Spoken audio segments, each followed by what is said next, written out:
ஹாய்ங்க, இது Friday morning ஏஞ்சதும் Pranav குட்டியோட கொஞ்சமாக விளையாடிட்டு நான் போயிட்டு கிச்சனில் என்னோட வேலையை ஆரம்பிச்சிட்டேன். இன்றைக்குமே நான் வந்து ஆஃபீஸ் போகணும். 3 டேஸில் வந்து இது 3rd டே. ஸோ காலையில் எந்திரிச்சதும் நான் வந்து சாப்பாடு வடிச்சிட்டு கருணக்கிழங்க வேக போட்டுட்டேன். ஸோ வெந்திரிச்சா இல்லையான்னு செக் பண்ணிகிட்ருக்கேன். ஆனால் ரொம்ப நேரம் எடுக்குது இந்த கருணக்கிழங்கு வேகிறதுக்கே. சாம்பார் சாதம் கருணக்கிழங்கு தான் இன்றைக்கி லஞ்சு. ஸோ எல்லாமே முடிச்சுட்டு நான் வந்து ஆஃபீஸ்க்கு கிளம்பிட்டேன். பிரணவ் குட்டியும் பிரவீனும் தான் எனக்கு வந்து பிக்கப் அண்ட் ட்ராப் சர்வீஸ் பண்ணுறாங்க. ஸோ நான் வந்து இறங்கி வரும்போது நான் பார்த்த காட்சியை பாருங்கள். அவங்க மம்மி எப்படி ஸ்கார்ஃப் கட்டியிருக்கணும் அதே மாதிரி பிரணவ் குட்டிக்கு அவங்க அப்பா ஸ்கார்ஃப் கட்டி விட்டுட்டு கூப்பிட்டு வந்தார். என்னன்னு கேட்டால் வெயில் அடிச்சு தான்.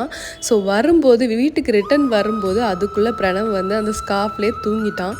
அவனை மேலே தூக்கிட்டு வந்து ஸ்கார்ஃபை ரிமூவ் பண்ணி அவனை தூங்க வைக்கிறதுக்குள்ளே ஒரு அவஸ்தையே ஆச்சு. அதுக்கப்புறம் எனக்கு பசிச்சிடுச்சு. நான் ஆஃபீஸ்லேருந்து வீட்டுக்கு வந்ததும் உடனே லஞ்சு முடிச்சிருவேன். சாம்பார்னாலே நைட்டு இட்லியை போட்டு சமாளிச்சிருவேன். இந்த மினி vlog பிடிச்சிருந்தா கண்டிப்பாக லைக் பண்ணுங்கள். பாய்.